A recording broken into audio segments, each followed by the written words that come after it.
Hello students, चिराग शिक्षा classes में आपका स्वागत है।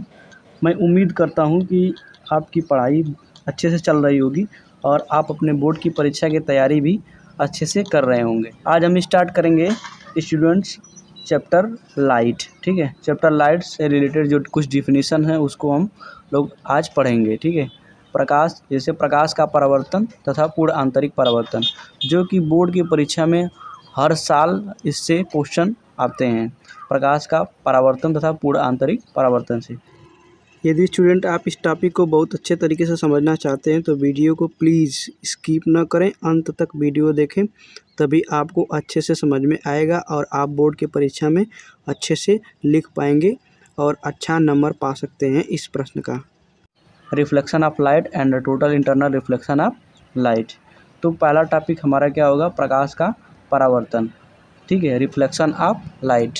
सबसे पहले जान लेते हैं कि प्रकाश क्या होता है। प्रकाश एक प्रकार की ऊर्जा होती है जो विद्युत चुंबकीय तरंगों के रूप में क्या होती है? चलती है या संचरित होती है। प्रकाश के बिना हम किसी भी वस्तु को देख नहीं सकते हैं। प्रकाश को छुआ नहीं जा सकता। प्रकाश को क्या किया जा सकता है? केवल फील किया जा सकता है, माने अनुभव किया जा सकता है प्रकाश को। ठीक है, प्रकाश से हमें ताप भी मिलता है, ऊष्मा भी मिलता है। ठीक, तो हम लोग पढ़ते हैं प्रकाश का परावर्तन, उसके बाद हम लोग समझेंगे पूर्ण आंतरिक परावर्तन। ठीक, प्रकाश का स्मूथ सरफेस से टकराकर, स्मूथ सरफेस का मतलब चिकने पृष्ठ से टकराकर रिटर्न होने की घटना प्रकाश का परावर्तन कहलाता है। रिटर्न होने का मतलब वापस लौटने की घटना प्रकाश का परावर्तन कहलाता है। यानी प्रकाश का चिकने पृष्ठ से टकराकर पुनः उसी माध्यम में वापस लौटने की घटना जो होती है वो क्या कहलाती है? प्रकाश का परावर्तन, यानी कि रिफ्लेक्शन ऑफ लाइट। देखिए, ये हमारा एक मिरर है। एम का मतलब मिरर, एम का मतलब मिरर। ठीक, इस मिरर पे प्रकाश किसी माध्यम से आ रहा है, मान लेते हैं इधर से आ रहा है और इस पे टकरा रहा है। यहाँ पे टकराया और टकरा कर फिर इसी माध्यम में, जिस माध्यम से आया था, ये अलग माध्यम है, नीचे वाला दूसरा माध्यम है, इस माध्यम से आया और इसी माध्यम में वापस लौट कर चला गया। इसी घटना को हम लोग क्या कहते हैं? प्रकाश का परावर्तन कहते हैं। ठीक है, इसको हम आपतित किरण कहते हैं, आपतित किरण।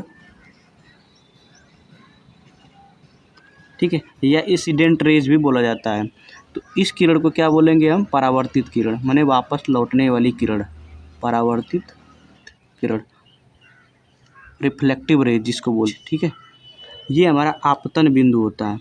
ये हमारा क्या होता है? आपतन बिंदु, आपतन बिंदु। ठीक, आपतन बिंदु हो गया। इसको हम लोग अभिलंब बोलते हैं। क्या बोलते हैं? अभिलंब, अभिलंब। ठीक, ये जो कोण होता है ना, इसको बोलते हैं आपतन कोण, और ये जो कोण होता है इसको बोलते हैं परावर्तन कोण। ठीक है, इसको क्या बोलते हैं? आपतन कोण। ये वाला जो कोण है, ये वाला कोण, इसको बोलते हैं आपतन कोण, आपतन कोण। ये आपतन कोण हो गया और ये कौन सा कोण हो गया? परावर्तन कोण, परावर्तन कोण। ठीक, आपतन कोण को किससे दर्शाते हैं? आई से। किससे दर्शाते हैं? आई से। इसको किससे दर्शाते हैं? आर से। ठीक, अब परावर्तन के नियम होते हैं। परावर्तन के दो नियम होते हैं। पहला नियम होता है कि आपतित किरण तथा परावर्तित किरण तथा आपतन बिंदु पर खींचा गया अभिलंब। ये आपतन बिंदु है, इस बिंदु पर खींचा गया जो ये अभिलंब है, ये वाला लंब, परपेंडिकुलर इसको बोलेंगे, तीनों एक ही तल में होते हैं। ये हमारा तल है, तीनों एक ही जगह पे है ना। ठीक, तो पहला नियम क्या हो गया कि आपतित किरण तथा परावर्तित किरण तथा आपतन बिंदु पर खींचा गया अभिलंब, ये तीनों एक ही तल में होते हैं। आपतित किरण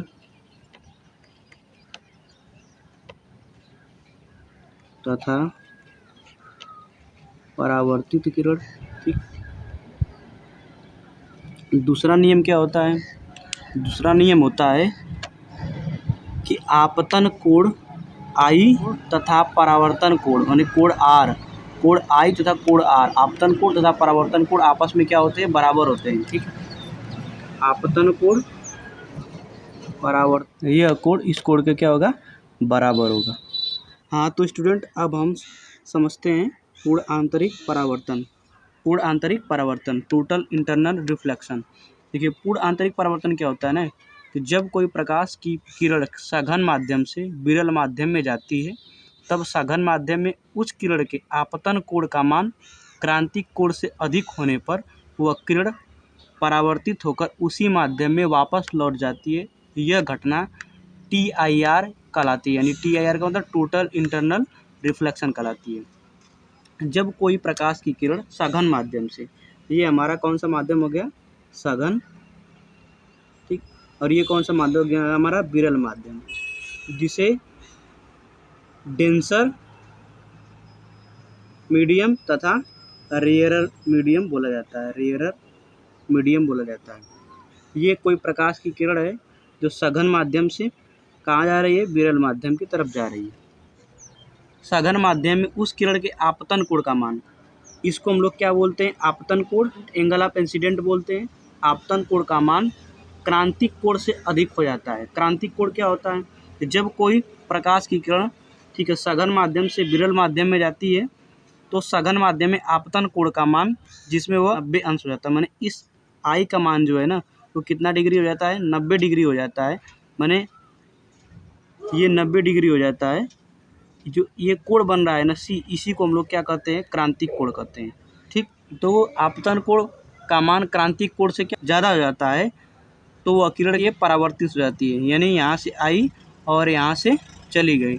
इसी घटना को हम लोग क्या कहते हैं, पूर्ण आंतरिक परावर्तन, यानी TIR कहते हैं। ठीक है, क्या बोलेंगे, आपतन कोण। इसको क्या बोलेंगे, अपवर्तन कोण। क्या बोलेंगे, अपवर्तन कोण, या एंगल। हमारा जो C है ये क्या है, क्रांतिक कोण है। आपतित किरण, ये आपतित किरण जो है, ये हमारी कौन सी किरण है, परावर्तित किरण। अब हम लोग समझते हैं क्रांतिक कोण तथा अपवर्तनांक के बीच में संबंध, relation between critical angle and refractive index, यानी कोण C एंगल, ये जो क्रिटिकल एंगल C है, और अपवर्तनांक यानी के बीच में हम लोग रिलेशन यानी संबंध समझेंगे। ठीक है, ये पहला माध्यम हो गया और ये हमारा दूसरा माध्यम हो गया। तो यदि दूसरे माध्यम का पहले माध्यम के सापेक्ष अपवर्तनांक लिखें हम, यदि दूसरे माध्यम का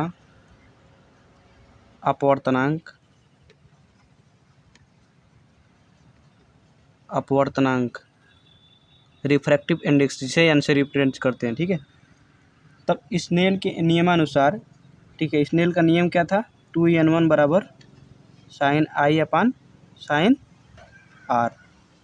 ठीक है, तब क्रांतिक कोण से, इसलिए क्रांतिक कोण की परिभाषा से, ठीक है, क्रांतिक कोण की एंगल की परिभाषा से जो कोण I था ना, यानी कोण ये I, ये कोण C के क्या था, बराबर था, यानी C बराबर I की। ठीक है, तो 2n1 बराबर 2n1 बराबर क्या लिखे हम, साइन I अब बटा में साइन R लिखे हैं। ठीक है, R बराबर हमारा कितना, ये R है, ये R बराबर हमारा कितना आ जाएगा, 90 डिग्री। ठीक, R बराबर 90 डिग्री। तो साइन I की जगह क्या रखेंगे, साइन C रख सकते हैं, क्योंकि कोण I और C आपस में क्या है, बराबर है। तो साइन C बटा में साइन R की जगह क्या रखेंगे, R बराबर 90 डिग्री, 90 बराबर साइन C। साइन 90 अंश का मान कितना होता है, साइन 90 अंश बराबर 1 होता है। ठीक, तो साइन C अब बटा में साइन 90 अंश का मान 1, यानी दूसरे माध्यम का पहले माध्यम के सापेक्ष अपवर्तनांक, यानी 2n1 बराबर हो जाएगा साइन C। पहले माध्यम का दूसरे माध्यम के सापेक्ष अपवर्तनांक, यानी 1n2 बराबर हो जाएगा 1 बटा में साइन C, और दूसरे माध्यम का पहले माध्यम के सापेक्ष अपवर्तनांक क्या हो जाएगा, 2n1 बराबर साइन C।